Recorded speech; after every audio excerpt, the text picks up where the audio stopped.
خاتمے تک جانا بہت مشکل ہوتا ہے، یعنی آخر تک انسان قائم رہے اپنے اس راستے پہ جو بھی اس نے اچھا اگر راستہ انتخاب کیا ہے، تو یہ خاتمہ بالخیر جسے کہتے ہیں، مومن بن کے مرے۔ ہاں، جیسے کہ قرآن میں ایک آیت میں بھی ہے کہ آپ مریں اور مسلمان ہو کر مریں، تو یہ بہت آپ نے سنا ہوگا، حدیث میں بھی ہے کہ شیطان کی کوشش ہوتی ہے کہ آخری لمحے بھی کوشش کرے کہ کیا ہے، بندے کا کلمہ پورا پڑھنے اسے نہ دے۔ یہ احادیث کی وجہ سے ہی جو آپ جنازے کے ساتھ جاتے ہیں تو اکثر جنازے میں کیا پڑھا جا رہا ہوتا ہے؟ ہاں، وہ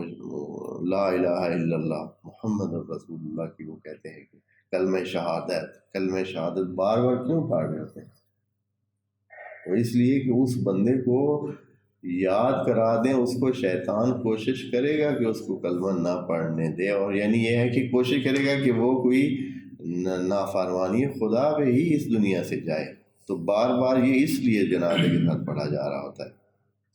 بار بار کہتے ہیں کلمہ شہادت یا دوسرے ایسے، یا تلقین، جیسے تلقین کس لیے کہی جائے تو ادھر اس کو اس نے بالکل اس کا قبضہ ہو جاتا ہے، اور وہ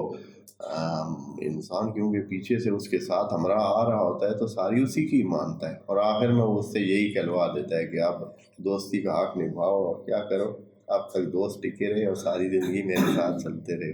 ہاں، تو اب آخر میں کیا کرو، کافر ہو